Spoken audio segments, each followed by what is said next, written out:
Hello everyone. હવે આપણે genetic એન્જિનિયરિંગમાં યુનિટ 2માં આપણે કન્ટિન્યુ કરીએ. તો આપણે આગળ જોયું કે રિકોમ્બિનેન્ટ ડીએનએ ટેકનોલોજી આપણને ખબર છે કે આપણે જેમાં શું કરીએ છીએ, અલગ અલગ કેરેક્ટરિસ્ટિકવાળા જીનોમ લઈ અને કોઈ પણ એક વેક્ટર થ્રુ કોઈ બીજા સેલની અંદર છે એ ટ્રાન્સફર કરાવીએ છીએ. આપણે જનરલ પ્રોટોકોલ જોઈ લઈએ. ધારો કે આ કોઈ વ્હીકલ મટીરિયલ કે વેક્ટર મટીરિયલ છે કે જે વ્હીકલ તરીકે કામ કરે છે, અને આપણું કોઈ જીનોમ છે કે જેમાંથી આટલો ભાગ છે એ આપણે આ ઇન્સ્યુલિન છે એ બનાવે છે. તો આપણા ભાગ આટલા ભાગનું કામ છે, તો આપણે શું કરશું, અહીંથી આને કટ કરશું with the help of restriction endonuclease, અને પ્લાઝમિડને કટ કરશું કે જેના કારણે પ્લાઝમિડ ખુલશે અને એ ખુલેલા ભાગમાં આપણે આપણું જીન ઓફ ઇન્ટરેસ્ટ એડ કરી દઈશું. That is with help of restriction enzymes. Clear? અને ત્યારબાદ આ ઓપન પ્લાઝમિડની અંદર આપણે આપણા જીન ઓફ ઇન્ટરેસ્ટને એડ કરશું અને આને કહેશું આપણે રિકોમ્બિનન્ટ ડીએનએ અથવા આરડીએનએ. અને આ આરડીએનએને આપણે હોસ્ટ સેલ્સની અંદર ટ્રાન્સફર કરાવશું, અને જેમ હોસ્ટ એપ્લિકેટ થશે એમ તમારું રિકોમ્બિનન્ટ ડીએનએ પણ એપ્લિકેટ થશે. તો ક્લિયર? તો અહીંયા આપણે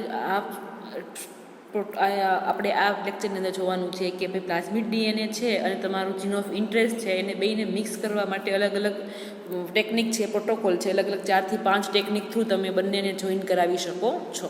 તો આપણે આ લેક્ચરની અંદર જોઈશું કે protocol for joining isolated DNA with the vector, એટલે કે વેક્ટર અને તમારા આઇસોલેટેડ ડીએનએ બંનેને કમ્બાઈન છે એ તમે ઇઝીલી કરાવી શકો એની માટે અલગ અલગ 5 છે એ અલગ અલગ ટેકનિક થ્રુ તમે બેને જોઈન્ટ કરાવી શકો છો.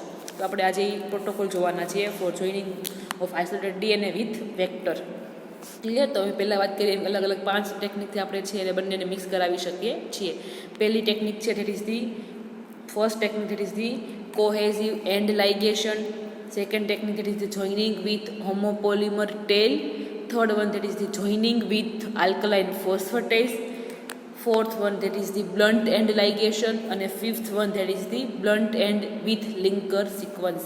ક્લિયર? તો આપણે એમાં ફર્સ્ટમાં જઈએ. ફર્સ્ટ છે that is the cohesive end ligation. Clear? Cohesive end કોને કહેવાય? તો કે જનરલી આવા ટાઈપના એન્ડ બને એને કહેશું આપણે કોહેઝિવ એન્ડ. ક્લિયર?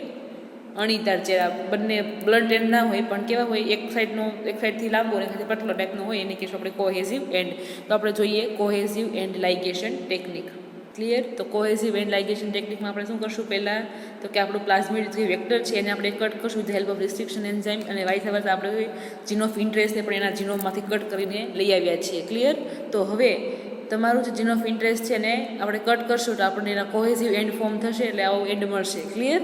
અને અહીંયા પણ તમને કોહેઝિવ એન્ડ છે એ ફોર્મ થશે. તો હવે શું કરવાનું છે, નેક્સ્ટ સ્ટેપની અંદર તમારે તમારા પ્લાઝમિડ ડીએનએ અને તમારા જીન ઓફ ઇન્ટરેસ્ટને બંનેને છે એ જોઈન્ટ કરાવી દેવાના છે with the help of DNA ligase enzymes. Clear? તો કે અહીંયા વર્ક કોણ કરે છે, તો કે ડીએનએ લાઇગેઝ એન્ઝાઇમ શું કરશે, તમારા પ્લાઝમિડ, તમે જુઓ ફિગરમાં જુઓ તો અહીંયા તમે જોઈ શકો છો કે આ તમારું પ્લાઝમિડ હશે જેની પાસે આવો કોહેઝિવ એન્ડ છે, અને ત્યારબાદ છે તમારું નેક્સ્ટ છે તમારું જીન ઓફ ઇન્ટરેસ્ટ કે જેની પાસે આવો ટાઈપનો એન્ડ છે, એ આમ એડ જોઈન્ટ થશે. ક્લિયર? એની એ ટૂંકો એક લાંબો ટાઈપનો પોઈન્ટ. ક્લિયર? તો આ ટાઈપનું છે કોમ્બિનેશન છે એ શો થશે. ક્લિયર? તો આને કહેશું આપણે કોહેઝિવ એન્ડ લાઇગેશન. અહીંયા જે નિક્સ ફોર્મ થાય છે, જગ્યા ઘટે છે, ત્યાં તમારે શું કરવાનું છે, ફ્રેગમેન્ટ બાય લાઇગેઝ એન્ઝાઇમ્સ છે એ બંનેના સીલ છે એ જોઈન્ટ કરી દેશે અને આખું રિકોમ્બિનન્ટ ડીએનએ છે એ ફોર્મ કરાવશે. તો that is all about the cohesive end ligation. એટલે કે પ્લાઝમિડ પાસે પણ કોહેઝિવ એન્ડ છે અને તમારા જીન ઓફ ઇન્ટરેસ્ટ પાસે પણ કોહેઝિવ એન્ડ છે. તો બંને કોહેઝિવ એન્ડ છે એને આપણે લાઇગેઝ એન્ઝાઇમની મદદથી, ડીએનએ લાઇગેઝ એન્ઝાઇમની મદદથી બંનેને છે એ જોઈન્ટ કરાવી અને રિકોમ્બિનન્ટ ડીએનએ છે એ ફોર્મ કરીએ છીએ. તો that's all about the cohesive end ligation technique. ત્યારબાદ જોઈએ second technique, that is the joining with homopolymer tail. Clear? That is the joining with homopolymer tail. તો આમાં શું કરવાનું છે, તો કે પ્લાઝમિડને આપણે કટ કરશું with the help of restriction endonuclease, એટલે આપણને એન્ડ મળશે. હવે આપણે કટ કરીએ છીએ જીન ઓફ ઇન્ટરેસ્ટને અને આપણે બે સાઈડથી બ્લન્ટ એન્ડ મળે છે. પ્લાઝમિડમાં પણ બ્લન્ટ એન્ડ છે અને તમારા જીન ઓફ ઇન્ટરેસ્ટના પણ બ્લન્ટ એન્ડ છે.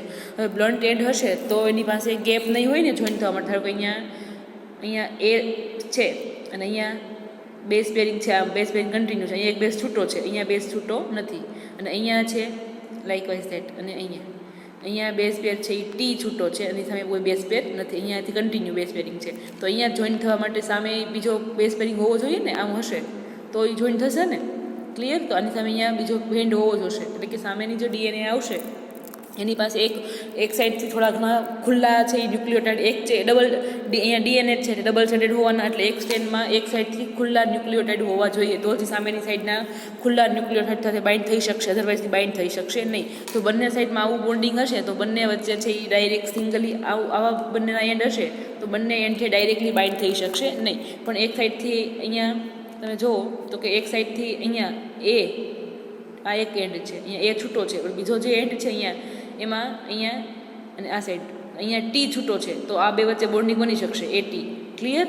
તો એ બંને એન્ડ્સ પાસે અમુક ન્યુક્લિયોટાઇડ છે એ ઓપન હોવા જોઈએ, ખુલ્લા હોવા જોઈએ, તો જ બંને વચ્ચે લાઇગેશન થશે. અહીંયા બંને છે એ બ્લન્ટ એન્ડ છે એટલે બંને વચ્ચે લાઇગેશન છે એ પોસિબલ છે નહીં. તો આપણે શું કરશું, અહીંયા ટર્મિનલ ટ્રાન્સફરેઝ એન્ઝાઇમ્સ છે એ એન્ઝાઇમ શું કામ કરે છે તો કે કોઈ પણ એન્ડ્સ ઉપર છે એ ન્યુક્લિયોટાઇડ છે એ એડ કરવાનું કામ કરે છે. એટલે આપણે શું કરશું, અહીંયા પ્લાઝમિડ વેક્ટર ઉપર છે એ ન્યુક્લિયોટાઇડ છે એડ કરાવશું, એટલે કે અહીંયા પોલી એ એટલે એ ન્યુક્લિયોટાઇડ છે એડ કરાવશું. ધારો કે અહીંયા છે તો અહીંયા એટલે આ ભાગ ખુલ્લો થઈ ગયો, અહીંયા બીજી સાઈડ કંઈ નહીં, અહીંયા પેક છે, આ બધા તો પેક છે. લાઇકવાઇઝ જેટ આપણે ઝીરો ઓફ ઇન્ટરેસ્ટ છે એની બંને સાઈડ આપણે ટી ન્યુક્લિયોટાઇડ છે એડ કરાવશું, એટલે એટી બેઝ પેરિંગ બની શકે. અહીંયા ટી એટલે અહીંયા બાજુના તો અહીંયા ફિક્સ જ છે. ક્લિયર? તો આમ છે એ બંને વચ્ચે આપણે છે એકમાં એ ન્યુક્લિયોટાઇડ પોલી એ ટેલ કરશું અને એકમાં છે પોલી ટી એટલે ઘણા બધા ટી ન્યુક્લિયોટાઇડ છે એડ કરાવશું, અને બંને વચ્ચે જોઈનિંગ થઈ શકશે હવે, કેમ કે બંને પાસે એક પાસે એ ન્યુક્લિયોટાઇડ છે એ ફ્રી છે અને એક પાસે ટી ન્યુક્લિયોટાઇડ છે એ ફ્રી છે. ક્લિયર? એટલે એટી બેઝ પેરિંગ છે એ ફોર્મ થઈ શકશે. તો હવે આપણે બંને વચ્ચે છે એ હવે લાઇગેશન થ્રુ ડીએનએ લાઇગેસ એન્ઝાઇમની મદદથી બંને વચ્ચે છે લાઇગેશન છે એ કરાવી શકીએ છીએ, અને અહીંયા બંને વચ્ચે જોઈનિંગ થશે અને લાઇગેસ એન્ઝાઇમ્સ છે એ બંને વચ્ચેનો લિંક ફિલ કરશે અને કમ્બાઇન્ડ રિકોમ્બિનન્ટ ડીએનએ છે એ ફોર્મ કરશે. ક્લિયર? તો આ હતી આપણી second technique, that is the joining with homopolymer tail, એટલે કે બંને જે પ્લાઝમિડ અને જીન ઓફ ઇન્ટરેસ્ટ છે એના બંને એન્ડ્સ ઉપર આપણે અમુક ન્યુક્લિયોટાઇડ છે એ એડ કરાવીએ છીએ, કેમ કે બંને પાસે છે એ કોહેસિવ એન્ડ નથી, બંને પાસે બ્લન્ટ એન્ડ જ છે, એટલે બ્લન્ટ એન્ડ છે એ જોઈન થઈ શકે નહીં અને સ્ટેબલ રહી શકે નહીં, એટલે બંનેના આપણે કોહેસિવ એન્ડ છે એ બંને પાસે ક્રિએટ કરાવવા પડશે. એટલે આપણે બંનેની અંદર કોહેસિવ એન્ડ ક્રિએટ કરાવવા માટે એની ડીએનએની અંદર આપણે એક્સ્ટ્રા ન્યુક્લિયોટાઇડ છે એ બહારથી એડ કરીએ છીએ. પ્લાઝમિડની અંદર આપણે પોલી એ એડ કરીએ છીએ, એટલે કે ઘણા બધા એડેનોસાઇન એડ કરીએ છીએ, જ્યારે જીન ઓફ ઇન્ટરેસ્ટની અંદર આપણે પોલી ટી એટલે ઘણા બધા થાઇમિન ન્યુક્લિયોટાઇડ છે એડ કરીએ છીએ, એટલે બંનેની અંદર છે એ કોહેસિવ એન્ડ ફોર્મ થશે અને હવે બંને કોહેસિવ એન્ડ છે ઇઝીલી છે એકબીજા સાથે છે એ બાઇન્ડ થઈ શકે છે. તો that is the second technique, that is the joining with homopolymer tail. Clear? તમારી જે સેકન્ડ ટેકનિક છે એ ડિસ્કવર કરી હતી by the scientist, that is the Lober and Kaiser નામના સાયન્ટિસ્ટે ડિસ્કવર કરી હતી. હવે જે ફર્સ્ટ ટેકનિક આપણે જોઈ તો ઇઝ કોહેસિવ એન્ડ લાઇગેશન, એમાં હું કહેવાનું રહી ગઈ કે ડિસ્કવર કરી હતી by scientist, that is the Janet Mertz and Ronald W Davis and Vittorio Sgaramella in 1972ની અંદર આપણે જે ફર્સ્ટ વાત કરી ને, that is the cohesive end ligation discover by Janet Mertz, Ronald W Davis and Vittorio Sgaramella in 1972ની અંદર એ ડિસ્કવર કરી હતી. અને સેકન્ડ ટેકનિક છે that is cohesive joining with homopolymer tail discover by the Lober and Kaiser. Clear? હવે ત્યારબાદ જોઈએ થર્ડ ટેકનિક જોઈનિંગની, that is the joining with alkaline phosphatase, joining with alkaline phosphate. Clear? હવે શું કરવાનું છે, that is the third technique. એમાં જોઈએ આપણે તો કે પ્લાઝમિડ છે એને આપણે કટ કરાવશું એટલે એમાં બ્લન્ટ એન્ડ ફોર્મ થશે, with help of restriction endonuclease એટલે ઇકો R1, અને જીન ઓફ ઇન્ટરેસ્ટનો ભાગ છે એ પણ આપણે કટ કરાવશું with help of restriction enzymes, એટલે એમાં પણ કોહેસિવ એન્ડ છે એ ફોર્મ થશે. ક્લિયર? હવે પ્લાઝમિડ ડીએનએ છે એમાંથી આપણે શું કરશું, આલ્કલાઇન ફોસ્ફેટેઝ મદદની ટ્રીટમેન્ટ આપી અને એનો 5' એન્ડ છે એ રિમૂવ કરી નાખશું. હવે 5' ફોસ્ફેટ ગ્રુપ રિમૂવ કરશું એટલે એમાં ફર્ધર છે એ બંને પાછા જોઈનિંગ થઈ શકે નહીં, અધરવાઇઝ તમે બ્લન્ટ એન્ડ ફોર્મ થાય તો આ પાછા બંને આની પાસે 3' એન્ડ હશે, આની પાસે 5' એન્ડ હશે, આની પાસે ઉપરના પાસે 3' અને ઉપરના પાસે 5'. ક્લિયર? તો બંને સ્ટ્રેન્ડ પાછી રીજોઈનિંગ થઈ શકે છે, એટલે આપણે શું કરશું, રીજોઈનિંગ અટકાવવા માટે એના 5' એન્ડ છે એ રિમૂવ કરી નાખશું, એટલે કે 5' ફોસ્ફેટ ગ્રુપ રિમૂવ કરી નાખશું. હવે શું કરશું નેક્સ્ટ સ્ટેપમાં, તો કે આપણે એની સાથે શું કરશું, તો કે જીન ઓફ ઇન્ટરેસ્ટ છે એ આપણે જોઈન્ટ કરાવશું, કે જીન ઓફ ઇન્ટરેસ્ટ પાસે બંને સાઈડ 5' ગ્રુપ છે એ છે. ક્લિયર? તો બંને સાઈડ હવે જીન ઓફ ઇન્ટરેસ્ટ અને પ્લાઝમિડ બંને જોઈન્ટ થઈ ગયા એટલે બની ગયો રિકોમ્બિનન્ટ ડીએનએ. ક્લિયર? હવે insertion foreign DNA into the plasmid DNA by the mixing both the fragment, એટલે બંને ફ્રેગમેન્ટને મિક્સ કરાવશું એટલે બંને ફ્રેગમેન્ટ છે એકબીજા સાથે આપસમાં જોઈન્ટ થઈ જશે. હવે નેક્સ્ટ સ્ટેપમાં તો joining of the each strand of the plasmid and foreign DNA by activating the enzyme ligase. આપણને ખબર છે કે ડીએનએના ફ્રેગમેન્ટને જોઈન્ટ કરવાનું કામ કોણ કરે છે? તો કે ડીએનએ લાઇગેસ એન્ઝાઇમ્સ. બંને વચ્ચે લાઇગેશન થશે. હવે આપણે પહેલાં જ વાત કરીએ કે એક સાઈડ છે આપણે ફોસ્ફેટ ગ્રુપ ઓલરેડી પહેલાં જ રિમૂવ કરી નાખ્યો છે એટલે અહીંયા 3' એક સ્ટ્રેન્ડની અંદર 3' એન્ડ હશે પણ અહીંયા 5' ફોસ્ફેટ ગ્રુપ નથી આ સ્ટ્રેન્ડની અંદર, એટલે બંને વચ્ચે બોન્ડિંગ બનશે નહીં. પણ જેવા એ લોકો તમારા આ રિકોમ્બિનન્ટ ડીએનએ જેવું હોસ્ટમાં એન્ટર થશે તો હોસ્ટની અંદરથી પોતે ફોસ્ફેટ ગ્રુપ લઈ લેશે અને ફોસ્ફેટ ગ્રુપ અહીંયા જોઈન્ટ થઈ જશે અને ત્યારબાદ એ હોસ્ટની અંદર એન્ટર થઈ અને એ ફોસ્ફેટ ગ્રુપ જોઈન્ટ થશે અને ત્યારબાદ 3' ને 5' વચ્ચે છે એ બોન્ડિંગ છે એ બની જશે અને કમ્પ્લીટ રિકોમ્બિનન્ટ ડીએનએ છે એ ફોર્મ થશે. પણ આવું ક્યાં થશે? તો કે inside the host cell. Clear? એટલે કે હોસ્ટ સેલની અંદર છે એ બેક્ટેરિયાની અંદર છે એ જે રિપેર મિકેનિઝમ છે કે એક્ઝેક્ટથી ફોસ્ફેટ ગ્રુપ આપણે પહેલાં રિમૂવ કરી નાખ્યો છે એ ફોસ્ફેટ ગ્રુપ છે એ હોસ્ટમાંથી મેળવી અને એના એક ડીએનએના સ્ટેન્ડ ઉપર છે પોતે જોઈન્ટ કરી દેશે અને ત્યારબાદ બંને પ્લાઝમિડ ડીએનએ અને જીન ઓફ ઇન્ટરેસ્ટ બંને જોઈન્ટ થઈ અને આખું કમ્પ્લીટ રિકોમ્બિનન્ટ ડીએનએ છે એ ફોર્મ કરે છે. ક્લિયર? તો that is the all about the joining with alkaline phosphatase. આપણે કેમ ભાઈ ફોસ્ફેટ ગ્રુપ રિમૂવ કરી નાખ્યો એક સાઈડથી? તો આપણને પહેલાં જ ખબર છે કે પ્લાઝમિડના બંને એન્ડ તમે ઓપન કરો તો એ પાછા પોતે છે એ જોઈન્ટ થઈ શકે છે કેમ કે પાછા પોતે સર્ક્યુલર ફોર્મમાં છે એ કન્વર્ટ થઈ શકે છે. તો આપણે એનું સર્ક્યુલર ફોર્મ છે એ અટકાવવાનું છે કેમ કે પાછા જોઈન્ટ થઈ જશે તો આપણે જીન ઓફ ઇન્ટરેસ્ટ છે એ ઇઝીલી એડ કરી શકશું નહીં. એટલા માટે આપણે એમાંથી એક સાઈડથી 5' ગ્રુપ રિમૂવ કરી નાખીએ છીએ. હવે 5' ગ્રુપ ફોસ્ફેટ ગ્રુપ નહીં હોય તો 3' 5' સામસામી વચ્ચે છે એ બોન્ડિંગ બનશે નહીં. પણ જેવા આવું જે ડિફેક્ટવાળું જે વેક્ટર છે જેવું તમારા હોસ્ટમાં એન્ટર થશે ત્યારે હોસ્ટની અંદરથી 5' ગ્રુપ લઈ અને પોતે છે એ 3' ગ્રુપ 5' ગ્રુપ ફોસ્ફેટ ગ્રુપ થઈ અને હાઇડ્રોક્સાઇલ ગ્રુપ થઈ જોડાય અને પછી કમ્પ્લીટ છે એ રિકોમ્બિનન્ટ ડીએનએ છે એ હોસ્ટની અંદર જઈને પોતે ફોર્મ કરે છે અને કમ્પ્લીટ રિકોમ્બિનન્ટ ડીએનએનું સ્ટ્રક્ચર છે એ ફોર્મ થઈ જાય છે. Clear? That is the all about the joining with alkaline phosphatase. Clear? હવે નેક્સ્ટ છે number 4 technique, that is the blunt end ligation technique. Clear? કે જેની અંદર બંને સાઈડ જે આપણે પ્લાઝમિડના પાસે જે એન્ડ છે એ પણ બ્લન્ટ છે, તમારા જીન ઓફ ઇન્ટરેસ્ટ પાસે જે એન્ડ છે એ પણ બ્લન્ટ છે. આપણે હવે એના વિશે જોઈએ. ક્લિયર? તો આપણે શું કરશું અહીંયા સ્ટેપની અંદર? તો કે પ્લાઝમિડ છે એને આપણે with the help of restriction and that is eco HP1 થી આપણે એને ક્લીવ કરાવશું એટલે એની અંદર બ્લન્ટ એન્ડ છે એ ફોર્મ થશે. એ વાઇસા વર્ષ આપણે છે જીન ઓફ ઇન્ટરેસ્ટ છે એ કોઈ પણ જીનોમાંથી કટ કરશું with help of restriction HPL એટલે એની અંદર પણ બ્લન્ટ એન્ડ છે એ ફોર્મ થશે. ક્લિયર? હવે આ બંને ડીએનએ ભેગા કરશું અને આપણે બંનેને છે એ એનલિંગ કરાવશું અને with help of ligation with help of DNA ligase enzymes.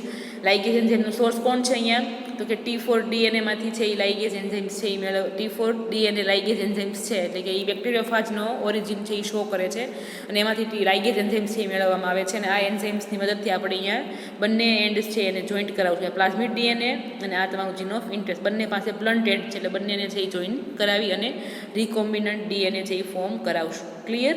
આ ફોર્મ એટલું બધું સ્ટેબલ છે નહીં. જેટલું કોહેઝિવ એન્ડ લાઇગેશનમાં જેટલું સ્ટેબલ ફોર રિકોમ્બિનન્ટ ડીએનએ બને એટલું સ્ટેબલ રિકોમ્બિનન્ટ ડીએનએ છે આમાં બનતું નથી કેમ કે અહીંયા કોઈ પાસે ફ્રી નાઇટ્રોજન બેઝ હોતા જ નથી એટલે કોઈ વચ્ચે હાઇડ્રોજન બોન્ડ છે એ બનશે નહીં. ક્લિયર? તેમ છતાં તમે બંને વચ્ચે જોઈનિંગ કરાવી શકો છો.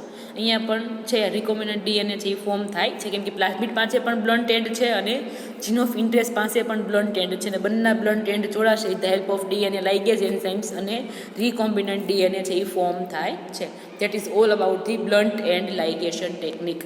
ક્લિયર? અને ત્યારબાદ જોઈએ number 5, that is the blunt end with linker sequence. મેં પહેલાં જ કીધું કે બ્લન્ટ એન્ડ છે એટલા માટે એટલું બધું સ્ટેબલ ફોર્મ છે નહીં.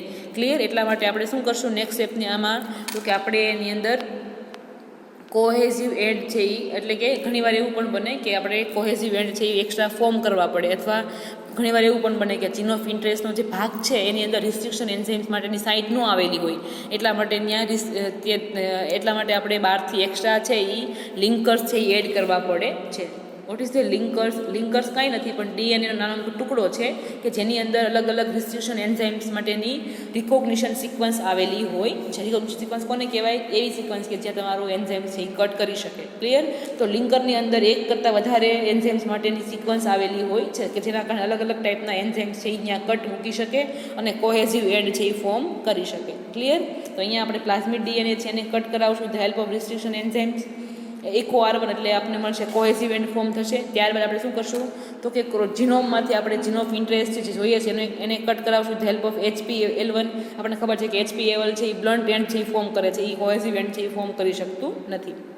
હવે શું કરશું આપણે જીન ઓફ ઇન્ટરેસ્ટની અંદર આપણે લિંકર છે એ એડ કરશું. લિંકર શું છે તો કે ડીએનએનો નાનો ફ્રેગમેન્ટ છે કે જેની ઉપર રિકોગ્નિશન સિક્વન્સ છે એ આવેલી હોય છે. ક્લિયર? અને ત્યારબાદ એને લાઇગેશન લાઇગેટ કરાવશું. આ થઈ ગયું તમારો જીન ઓફ ઇન્ટરેસ્ટ અને આ ભાગ થઈ ગયો લિંકર ડીએનએ. ક્લિયર? હવે નેક્સ્ટ સ્ટેપમાં શું કરશું આપણે તો કે હવે લિંકર ડીએનએ એડ કરશું એટલે આપણે આમાં પણ કોહેઝિવ એન્ડ છે એ ફોર્મ થઈ જશે. ક્લિયર? હવે આપણે બંનેનું જોઈનિંગ કરાવશું, બંનેને મિક્સ કરશું એટલે with help of DNA ligase enzyme એટલે તમને રિકોમ્બિનન્ટ ડીએનએ છે ઇઝીલી છે એ મળી શકે છે. ક્લિયર? લિંકર ડીએનએ શું કામ એડ કરીએ છીએ તો કે લિંકર પાસે છે એ રિકોગ્નિશન સાઇટ છે એ આવેલી છે કે જેના કારણે અલગ અલગ ટાઈપના એન્ઝાઇમ્સ ત્યાં વર્ક કરી શકશે અને પોતે છે એ કોહેઝિવ એન્ડ છે એ ફોર્મ કરી શકશે. ક્લિયર? જનરલી એવું હોય કે ઘણા જીન ઓફ ઇન્ટરેસ્ટ છે કે જેનું આપણે ધારો કે આપણે ઇન્સ્યુલિનના જીનનું કામ છે તો ઇન્સ્યુલિનનો જીનનો જે ફ્રેગમેન્ટ છે એમાં મે બી રિકોગ્નિશન સાઇટ ન પણ આવેલી હોય તો મોસ્ટ ઓફ બધા એન્ઝાઇમ્સ ત્યાં વર્ક કરી શકે નહીં. પણ આપણે એમાં લિંકર છે એ સાઈડમાં એડ કરાવીએ છીએ. લિંકર શું છે તો કે લિંકર ડીએનએ ફ્રેગમેન્ટ છે કે જેની અંદર ઘણી બધી રિકોગ્નિશન સાઇટ છે એ આવેલી છે. એટલા માટે ઘણા બધા એન્ઝાઇમ્સ છે એ પોતે આ સાઇટની અંદર છે એ કટ કરી શકે છે અને કોહેઝિવ એન્ડ ફોર્મ કરી શકે છે. જો કોહેઝિવ એન્ડ ફોર્મ થશે તો તમારું જીન ઓફ ઇન્ટરેસ્ટનો ફ્રેગમેન્ટ છે એ ઇઝીલી તમારા પ્લાઝમિડ સાથે જઈને બાઇન્ડ થઈ શકે છે અને સ્ટેબલ રહી શકે છે. અધરવાઇઝ એટલું બધું સ્ટેબલ કોમ્બિનેશન છે એ ફોર્મ થતું નથી. ક્લિયર?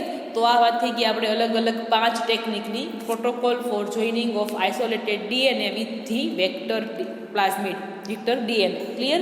તમે અલગ અલગ 5 ટેકનિક થ્રુ તમારા પ્લાઝમિડ ડીએનએ અને જીન ઓફ ઇન્ટરેસ્ટને છે એ જોઈન્ટ કરાવી શકો છો. That's all about the B sub point from unit 2. Clear? That's it.